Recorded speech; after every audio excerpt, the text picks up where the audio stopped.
Bonjour Myriel. Bonjour Sou. Alors avec Nathalie, nous avons brossé un tableau général des différentes activités régulées et des statuts associés. Je remarque que beaucoup de fintech pratiquent des activités relevant des services de paiement. Comment cela s'explique-t-il ? En effet, Sou, les services de paiement ont été historiquement très propices au développement des fintech. Au-delà des innovations technologiques, ceci a été favorisé par la première directive sur les services de paiement adoptée en 2007, la DSP1, qui ouvrait à la concurrence les services de paiement jusqu'alors réservés aux banques et a conduit à l'agrément de nombreuses fintech proposant ce type de service. Alors moi, j'ai entendu qu'une directive DSP2 entrait en vigueur début 2018. Qu'est-ce qui change par rapport à la première directive ? Après quelques années d'application de la première directive, quelques ajustements pour une harmonisation encore plus importante au niveau européen semblaient nécessaires, notamment sur les règles de sécurité. Mais surtout, deux nouveaux services connexes aux activités de paiement ont vu le jour, qui ne faisaient pas partie des activités régulées initialement. Connexe. Que veux-tu dire par là ? Contrairement aux services jusqu'ici concernés par la directive, ces nouvelles activités n'entraînent pas de réception de fonds par les établissements. Mais alors, pourquoi les réguler s'ils ne gèrent pas de fonds ? Oui, tout à fait. Les risques pour les consommateurs ne proviennent pas uniquement de la détention des fonds par ceux qui fournissent les services de paiement. Ainsi, le premier nouveau service qui a vu le jour est celui dit d'information sur les comptes qu'on appelle plus communément agrégation de comptes. Il consiste notamment à fournir au client une vue agrégée de tous ses comptes de paiement via une unique application sur son smartphone ou un autre outil. Si cela ne conduit pas à entrer en possession des fonds, les organismes proposant ces services accèdent tout de même aux comptes des clients et récoltent des données sensibles les concernant. Tu mentionnais également un deuxième service. Il s'agit de l'initiation de paiement. C'est un service vers lequel certains organismes proposant déjà de l'agrégation notamment se tournent assez naturellement pour développer leurs activités. Il consiste à effectuer une opération de paiement pour le compte du client, par exemple à saisir un ordre de paiement comme un virement à la place du client.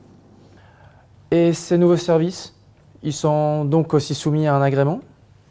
Oui, ils le sont, avec des dispositions adaptées, bien évidemment, aux risques spécifiques qu'ils comportent par rapport aux services de paiement traditionnels. Ah oui, le cantonnement de fonds ne serait pas pertinent ici, vu que les fonds ne transitent pas par eux.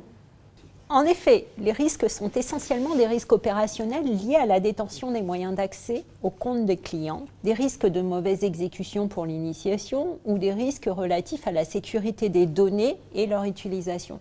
Ce sont ces points qui sont sécurisés via les assurances de responsabilité civile professionnelle que ces prestataires doivent souscrire et le respect de dispositions relatives à la sécurité décrites dans les RTS. Ah oui, les fameux RTS. De quoi s'agit-il exactement ?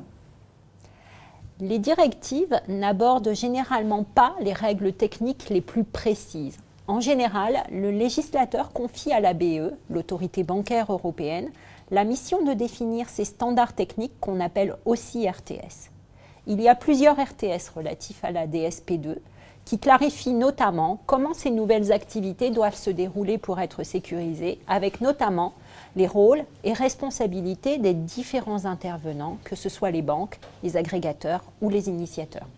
Donc, concrètement, si j'ai un projet de fintech impliquant de l'agrégation ou de l'initiation de paiement, il faut que je demande un agrément au pôle fintech de la CPR ? Le pôle ne délivre pas lui-même les agréments. Ce sont des dossiers qui sont instruits par un service spécialisé de l'autorité de contrôle prudentiel après avis sécuritaire de la Banque de France. Mais il peut évaluer avec toi, si tu as besoin d'un agrément, lequel, et initier une prise de contact avec ce service qui traitera le dossier que tu auras préalablement complété.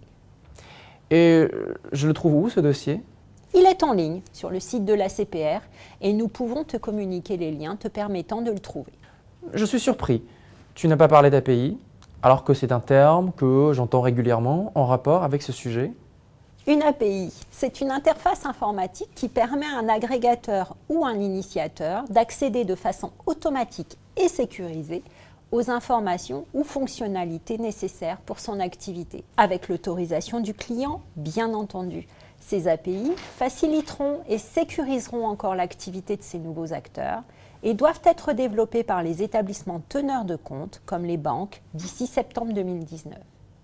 Dès lors que ces API seront disponibles, elles devront se substituer à toute autre méthode utilisée jusque-là par les agrégateurs et les initiateurs pour opérer leurs activités, comme le web scrapping.